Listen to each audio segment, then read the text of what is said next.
Redox রিয়াকশনের বা জারণ বিজারণ বিক্রিয়াকে ডিটেলসে ডিফাইন করার আগে বা সেই ডিসকাশনে যাওয়ার আগে কিছু জৈব যৌগে কার্বনের জারণ সংখ্যা নির্ণয় আমরা করে নেব। নাম্বার 1 এক্সাম্পল, ফর্মালডিহাইড, যেখানে carbon is bonded to hydrogen atoms and 1 oxygen atom. Hydrogen অ্যাটমসের সাথে সিঙ্গল বন্ডে যুক্ত এবং অক্সিজেনের সঙ্গে ডাবল বন্ড। ধরে নিলাম কার্বনের অক্সিডেশন নাম্বার এক্স। কার্বনের অক্সিডেশন নাম্বার এক্স হলে দুটো হাইড্রোজেনের জন্য +1 × 1 তাহলে +2 এবং একটা অক্সিজেনের জন্য -2। এখান থেকে এক্স এর ভ্যালু বেরোলো 0, অর্থাৎ ফর্মালডিহাইডে কার্বনের জারণ সংখ্যা হলো 0। Next example, ethanol. ইথানলকে আমরা এইভাবে তার ফর্মুলায় লিখলাম C2H6O।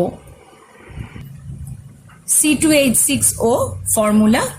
কার্বনের অক্সিডেশন নাম্বার আবার ধরে নিলাম এক্স, তাহলে 2x + 6 × +1 +1 কেন, প্রত্যেকটা হাইড্রোজেনের জন্য +1 +1 × -2 কেন, অক্সিজেনের জন্য। সবগুলো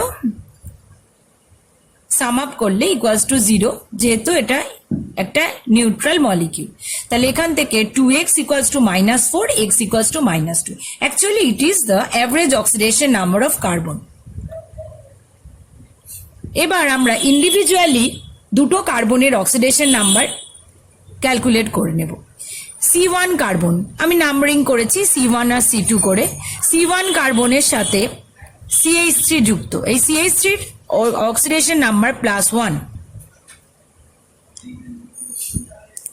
2 × +1 এই হাইড্রোজেনের জন্য +x × 1 × -1 OH এর জন্য ইকুয়ালস টু 0। তাহলে x এর ভ্যালু বেরোলো -2, অর্থাৎ C1 কার্বনের অক্সিডেশন নাম্বার হলো -2। C2 কার্বনের অক্সিডেশন নাম্বার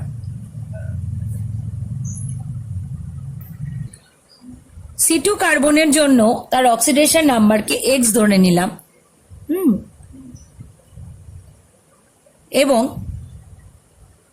C2 কার্বনের সাথে CH2OH, এই CH2OH যে গ্রুপটা যুক্ত তার অক্সিডেশন নাম্বার -1, তাই +1 × -1 প্লাস 3টি হাইড্রোজেন যুক্ত, তাই 3 × +1। এখান থেকে x এর ভ্যালু পেলাম -2। Next example, glucose, C6H12O6 glucose. একই রকম ভাবে x ধরে নিয়ে 12টা হাইড্রোজেনের জন্য 12 অক্সিজেন 6টা, 6 × -2। এখানে আবার আমরা পাচ্ছি ক্যালকুলেট করে কার্বনের অক্সিডেশন নাম্বার 0। সো আমরা দেখলাম ফর্মালডিহাইডেও 0, গ্লুকোজেও 0। নেক্সট এক্সাম্পল দেখো, স্ট্রাকচারটা দেখে দেখে এঁকে নেবে। কোয়েশ্চেনটা হলো, এখানে একটা বেনজিন রিং রয়েছে, তার সাথে CHO গ্রুপ। কোয়েশ্চেন হলো, which one is more electronegative? প্রথমে আমরা এই কোয়েশ্চেনটার উত্তর দেব, কার্বন নাকি হাইড্রোজেন। সো কার্বন 2.55, ওর ভ্যালু 2.55 eV। তাহলে কার্বনের ইলেকট্রোনেগেটিভিটি 20। তাহলে এখানে দেখো আমি বিভিন্নভাবে চিহ্নিত করেছি *1 2, অর্থাৎ 3 রকমের কার্বনকে আমরা পাচ্ছি। একটা হলো বেনজিন রিংয়ের কার্বন, আরেকটা কার্বন হচ্ছে যার সাথে CHO গ্রুপটি যুক্ত, আরেকটা হচ্ছে কার্বনিলের কার্বন অর্থাৎ C2। স্টার চিহ্নিত কার্বন হলো বেনজিন রিংয়ের কার্বন। C1 কার্বন হচ্ছে যার সঙ্গে ফাংশনাল গ্রুপ যুক্ত, C2 কার্বন হলো ফাংশনাল গ্রুপের যে কার্বন। তো একটা একটা করে আমরা দেখব। প্রথমত আমরা এই CHO গ্রুপটাকে কনসিডার করছি। দেখব CHO গ্রুপে আমরা এখানে বন্ডিং এর সাহায্যে অক্সিডেশন নাম্বার ক্যালকুলেট করব। CHO গ্রুপে আমরা দেখব কার্বনের সাথে হাইড্রোজেন যুক্ত, তাই ধরে নিলাম কার্বনে -1, হাইড্রোজেনে +1। অক্সিজেনের সঙ্গে দ্বিবন্ধনে যুক্ত, আগের মতোই যেহেতু দ্বিবন্ধন তাই অক্সিজেনে -2, প্রত্যেকটা বন্ধনের জন্য মোর ইলেকট্রোনেগেটিভ যেটা সে -1 পায়, তাহলে এখানে দুটো বন্ধন, তাই জন্য অক্সিজেন দুটোর জন্য -2 পাবে। ঠিক কমপ্লিমেন্টারি ওয়েতে কার্বন -2 এর জন্য এখানে কার্বন পাবে +2। এই কার্বন এদিকে অপর একটি কার্বনের সঙ্গে যুক্ত, তাই এরা দুজনে আবার যেহেতু একই মৌলের পরমাণু, তাদের মধ্যে কোনো টাগ অফ ওয়ার নেই ইলেকট্রোনেগেটিভিটির কারণে, কোনো ইলেকট্রনকে টানাটানি করছে না, তাই both of them are having 0 oxidation number।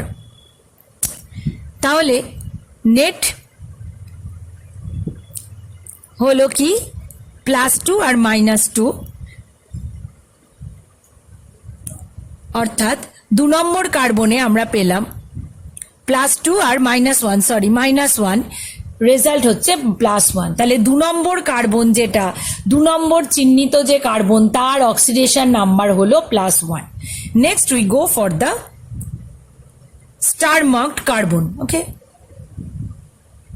Star mark কার্বনের দুদিকেই কার্বন, প্রত্যেকটা স্টার মার্ক কার্বনকে দেখো, এদিকে কার্বন, ওদিকে দুদিকেই কার্বন আর একটি হাইড্রোজেন, দুদিকেই কার্বন একটা হাইড্রোজেন।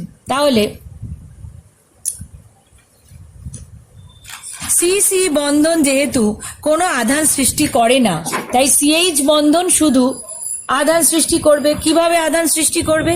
কার্বনের ওপর CH বন্ধন কি করবে? -1 আধান সৃষ্টি করবে। সুতরাং যেহেতু ওর দুদিকেই কার্বন, সেখান থেকে ও জিরো চার্জ পাচ্ছে, আর যেহেতু একদিকে হাইড্রোজেন যুক্ত, তার জন্য ও -1 আধান পাবে। CH বন্ধনে শুধু কার্বনের উপর -1 আধান সৃষ্টি করবে। তাহলে স্টার চিহ্নিত কার্বনের উপর অক্সিডেশন নাম্বার বা নেট ফর্মাল চার্জ হবে 0 - 1, that is equals to -1। Okay, so done. তাহলে এখান থেকে একটা ছোট্ট হোমওয়ার্ক দিচ্ছি, do yourself. Carbon in CH2OH, calculate the oxidation number বা detect the oxidation number of carbon in CH3COOH structure। তোমরা অবশ্যই জানো, অলরেডি উই হ্যাভ ডান, আমরা IUPACও করেছি, আমার ভিডিওসে দেখবে। এছাড়াও ক্লাস 10এও এগুলো করেছি। তো CH3COOH এখানে কার্বনের অক্সিডেশন নাম্বার ক্যালকুলেট করবে। রিডক্স রিয়াকশনের আজকে আমাদের 3 নম্বর ক্লাস। প্রথমে একটা কোয়েশ্চেন দিয়ে শুরু করছি আজকে। CS, Ne, I and F চারটি এলিমেন্টের নাম তোমাদের বলা হলো, এবং সেখান থেকে on the basis of oxidation state চারটে কোয়েশ্চেন আমি বলছি। ইংলিশে কোয়েশ্চেনগুলো লেখা আছে, আমি বাংলায় ট্রান্সলেট করে বলে দেবো। Number 1, which element exhibits only negative oxidation state, অর্থাৎ এদের মধ্যে কোন মৌলটি শুধুমাত্র ঋণাত্মক জারণ অবস্থা শো করে? ফ্লোরিন, কারণ ফ্লোরিন হলো সর্বাধিক তড়িৎ ঋণাত্মক মৌল। তাই যে মৌল, এটা আমি বলেছি বারবার, যে কোনো সমযোজী বন্ধনে আবদ্ধ দুটি পরমাণুর মধ্যে যেটি অধিকতর তড়িৎ ঋণাত্মক, সেই মৌলটির উপরে আমরা -1, এবং যেটি কম তড়িৎ ঋণাত্মক সেই মৌলটির উপর +1 ফর্মাল চার্জ ধরে নিয়ে তার অক্সিডেশন নাম্বারও সেই সংখ্যাটাই শো করছে, সেটাই আমরা দেখেছি। অর্থাৎ যে কোনো বন্ড, যেখানে সমযোজী বন্ধন, যেখানে একটি পরমাণু ফ্লুরিন হচ্ছে, সেই ফ্লুরিনের দিকে সর্বদা বন্ধনের ইলেকট্রনগুলি শিফটেড হয়ে আসার কারণে তার উপরে সর্বদাই নেগেটিভ ফর্মাল চার্জ ইম্পোজড হবে, এবং তার অক্সিডেশন স্টেটও সর্বদা -1ই হবে বা ঋণাত্মক হবে কোয়েশ্চেনের answer wise. Number 2, which element exhibits only positive state, অর্থাৎ কে শুধুমাত্র ধনাত্মক অক্সিডেশন নাম্বার বা জারণ সংখ্যা বোঝাচ্ছে, শো করে? সিজিয়াম, কারণ সিজিয়াম হলো সর্বাধিক তড়িৎ ধনাত্মক মৌল। তো যে তড়িৎ ধনাত্মক মৌল, তার উপরে কখনোই ঋণাত্মক ফর্মাল চার্জ হবে না। Question number 3, Which element exhibits both a positive and negative oxidation states? Iodine, cesium, neon, IF এর মধ্যে iodine -1, 0, +1, +3, +5, +7. ভ্যাকেন্ট d অরবিটাল থাকার জন্য এদের নাম্বার অফ অক্সিডেশন স্টেটসও অনেক বেশি হয়।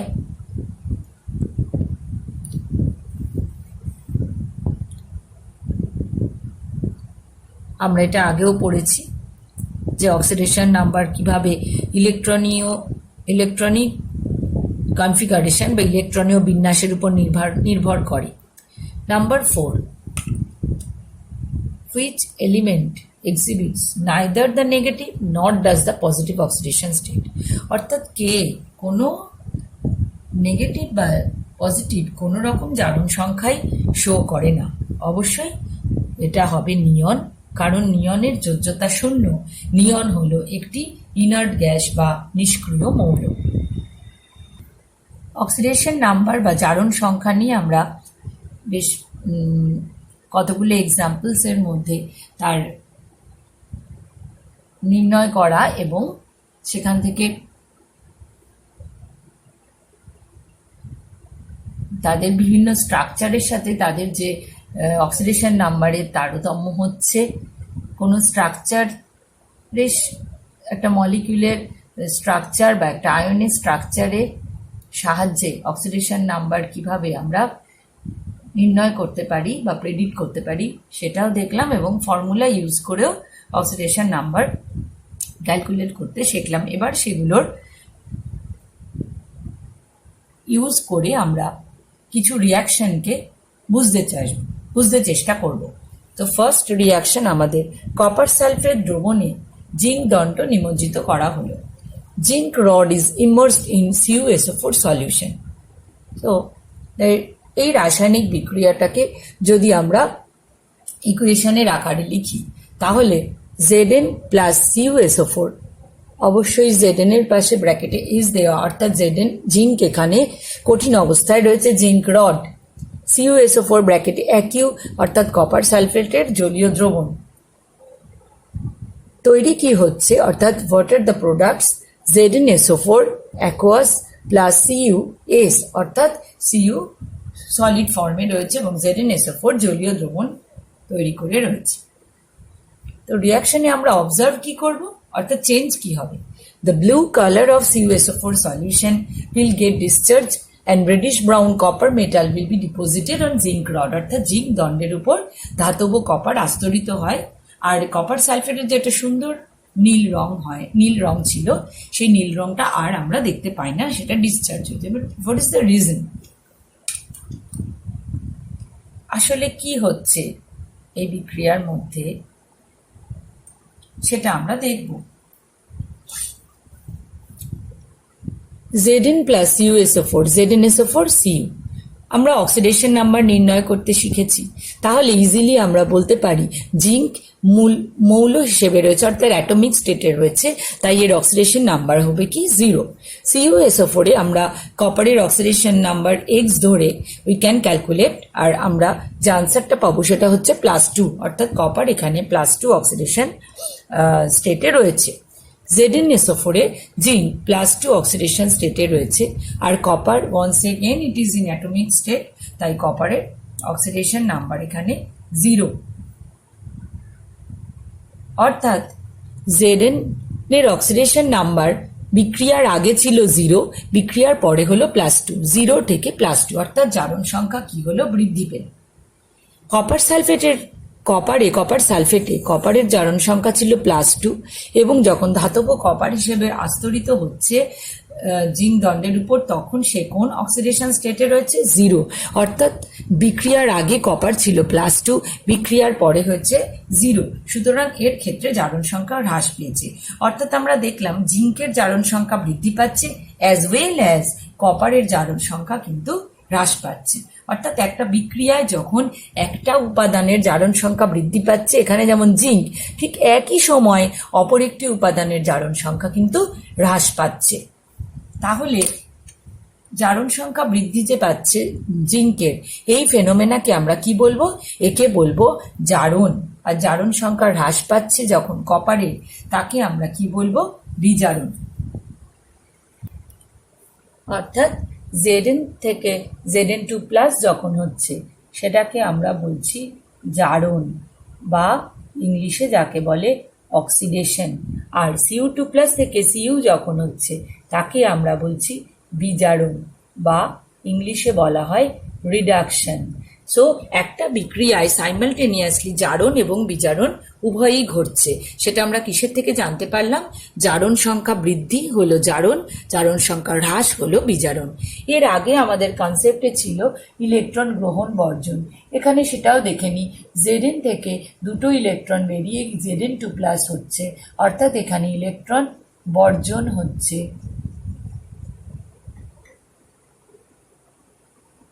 Cu2+ দুটো ইলেকট্রন গ্রহণ করে Cu হচ্ছে, অর্থাৎ এখানে ইলেকট্রন গ্রহণ হচ্ছে।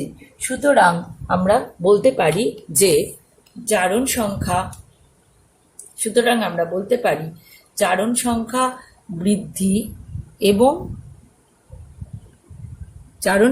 বৃদ্ধি এবং ইলেকট্রন বর্জন উভয় বিষয়টাই আমাদের জারণ প্রসেসটাকে বা অক্সিডেশন বিক্রিয়াকে চিহ্নিত করছে বা ডেসক্রাইব করছে। অর্থাৎ জারণ বলতে আমরা দুটোকেই বোঝাতে পারি। ইলেকট্রন বর্জন অর্থাৎ ইলেকট্রন ট্রান্সফারের সাহায্যে বলতে পারি ইলেকট্রন বর্জন, এবং অক্সিডেশন নাম্বারের সাহায্যে বলবো জারণ সংখ্যা বৃদ্ধি। আবার বলছি, ইলেকট্রন বর্জন এবং অক্সিডেশন নাম্বার বৃদ্ধি উভয়ভাবেই একটা জারণ বিক্রিয়াকে আমরা চিহ্নিত করতে পারি বা আইডেন্টিফাই করতে পারি। একই রকম বিপরীত ক্রমে Copper2+ দুটো ইলেকট্রন গ্রহণ করে কপারে পরিণত হচ্ছে, অর্থাৎ ইলেকট্রন গ্রহণ কিংবা জারণ সংখ্যার হ্রাস, যেখানে +2 থেকে 0 হচ্ছে, উভয় ভাবেই আমরা একটা বিজারণ বিক্রিয়াকে আইডেন্টিফাই করতে বা ডেসক্রাইব করতে বা স্পেসিফাই করতে পারি। সুতরাং এখানে বিজারক বা বিজারক ইংলিশে যাকে বলে রিডিউসিং এজেন্ট, আর জারক ইংলিশে যাকে আমরা বলছি অক্সিডাইজিং এজেন্ট। কে এখানে বিজারক কে? আগে সেটা বলিনি। বিজারক হচ্ছে যে অন্যের বিজারণে সাহায্য করে। তাহলে বিজারক নিজে কি হয়? বিজারক নিজে কিন্তু জারিত হয়। আর জারক হচ্ছে অন্যের জারণে সাহায্য করে, but it helps oxidation of another component. So এখানে কে ইলেকট্রন বর্জন করছে? জিঙ্ক ইলেকট্রন বর্জন করছে। তাহলে বিজারক হচ্ছে সেই উপাদানটি যে নিজে জারিত হচ্ছে। এখানে জিঙ্ক জারিত হচ্ছে, তাই জিঙ্ক হলো বিজারক। আর জারক হচ্ছে যে নিজে বিজারিত হচ্ছে এবং অন্যের জারণে সাহায্য করছে। সুতরাং এখানে কপার সালফেট হলো জারক, কারণ কপার সালফেট বিজারিত হচ্ছে। কপার সালফেটের মধ্যে উপস্থিত কপার পরমাণুটি বিজারিত হচ্ছে।